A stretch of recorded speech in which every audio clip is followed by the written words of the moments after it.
Attention. Cette vidéo n'est pas faite pour les âmes sensibles. Tes cylindres ont été durement maltraités pendant le tournage. C'est le test d'un outil professionnel en vente libre, mais rassurez-vous, c'est une technique rarement employée par les cambrioleurs. Si vous pensez que votre serrure est sensible à cet outil, je vous invite à vous rapprocher de votre serrurier qui a des solutions contre ce type d'ouverture.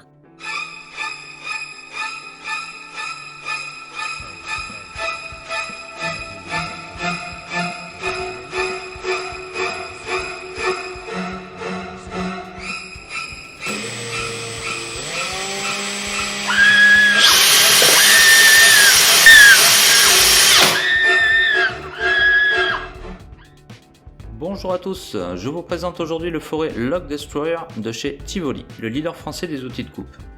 Vous connaissez forcément cette marque, aussi présente en GSB que chez les pros.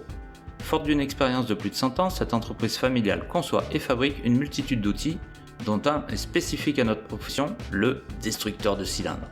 Un nom un petit peu gore pour les amoureux de serrure, mais qui correspond à un vrai besoin des artisans serruriers. Le voici sous forme de pack, mais il est aussi disponible seul. Nous avons donc là un emballage solide qui laisse peu de place au doute sur la fonction du produit. On y trouve un flacon d'huile de coupe et ça c'est très utile car ça améliore le fonctionnement du produit et sa longévité. Il y a également un étui pour le ranger lorsqu'on ne s'en sert pas. Et regardez cet embout de tournevis à tête de Mickey, il est tout chouchou non ? Mais il gagnera quand même à être monté sur un manche. Enfin le foret, ou plutôt la fraise en carbure de tungstène monobloc, qui, cocorico, est fabriqué en France.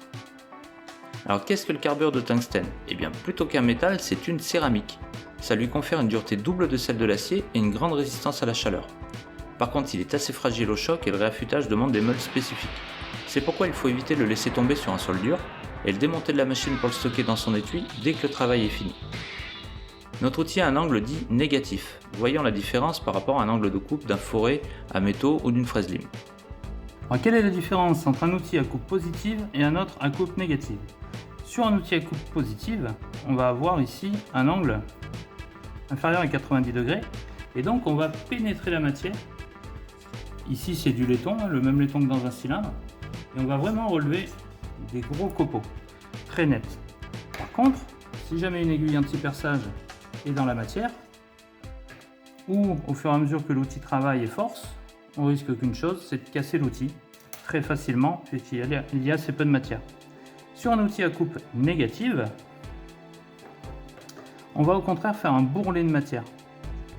Et ce bourrelet de matière, à force de se faire, il va se dégager en petits copeaux, en petites paillettes. En attendant, il s'use beaucoup moins. Et on imagine bien que quand il y a un insert en métal dur, il va beaucoup moins se casser, beaucoup moins s'abîmer qu'un angle positif. Et autre chose, si certains se souviennent de la pub, comment faire pour que le copeau ne colle pas ? Parce que moi, quand j'usine là, j'ai du copeau qui se colle ici. Eh bien, tu laves ton outil tous les jours avec du tonnet utile. Ça enlève tout ce copeau et ton outil, c'est du carbure. Et maintenant, qu'est-ce que ça donne à l'usage sur des cylindres basiques ? Comme je le disais, l'angle négatif est très solide, mais il a une action particulière dans le métal. Il le repousse et fait des copeaux caractéristiques en forme de petites aiguilles. L'huile de coupe est obligatoire car elle améliore le travail en empêchant le copeau de coller tout en refroidissant l'usinage. Comme il n'y a pas d'évacuation par des gorges en forme d'hélice, je le fais tournoyer légèrement tout en appuyant assez fort sur la perceuse. Et de temps en temps, on recule, on dégage les goupilles qui forcément tombent dans le vide, on enlève les copeaux et on recommence. Le travail sur perceuse a l'avantage d'être très progressif et de préserver l'outil qui ne chauffe que très peu à ses vitesses. Ma Makita prend du 2000 tours par minute à peine, c'est relativement faible, mais ce n'est pas une course de rapidité. Vous avez forcément déjà utilisé des forets à métaux pour le même usage. Quand ils sont trop affûtés, ils mordent trop le métal et cassent facilement, et dès qu'ils sont émoussés, ils pédalent dans la semoule et il faut les remplacer ou les réaffûter. Ici, pas de souci. Le plus grand risque serait que l'outil se coince d'un coup à cause d'une goupille et casse. J'y ai pas pensé sur le coup, mais on peut peut-être même se servir du réglage de couple pour diminuer les conséquences d'un blocage. C'est pour ça aussi qu'on y va tranquillement mais sûrement et qu'on remet de l'huile. En plus elle est super dans son petit flacon tout mignon. Je vais arrêter de me trimballer ma bombe de 300 ml et prendre ça à la place. Et on peut même le recharger. Bon, on arrête avec la perceuse et les cylindres basiques, et comme notre outil a une queue de 6 mm, on va la monter sur une meuleuse droite. Cet outil a une vitesse à vide de 25 000 tours et a un couple modéré mais suffisant pour casser les outils en cas de blocage. Par contre, il est idéal pour passer rapidement les inserts anti-perçage judicieusement noyés par ces taquins de fabricants de cylindres. Comme toujours, on ne plaint pas l'huile, on pense à en remettre régulièrement. L'attaque dans le laiton du cylindre ne pose pas de problème, mais dès qu'on voit des étincelles, c'est qu'on est dans une protection en acier ou en inox. À partir de là, l'outil peut beaucoup chauffer, ce qu'il faut bien sûr éviter.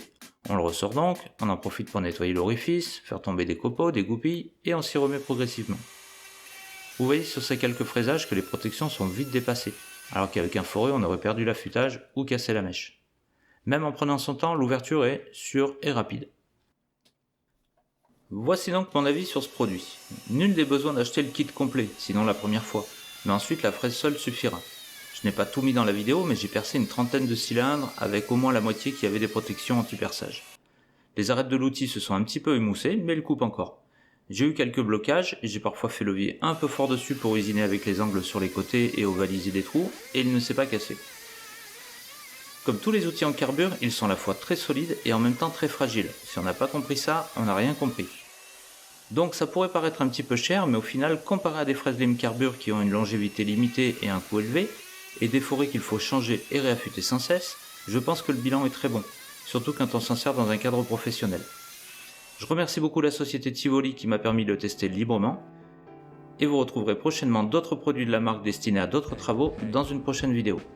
Alors partagez, mettez un pouce, abonnez-vous à la chaîne, et à bientôt!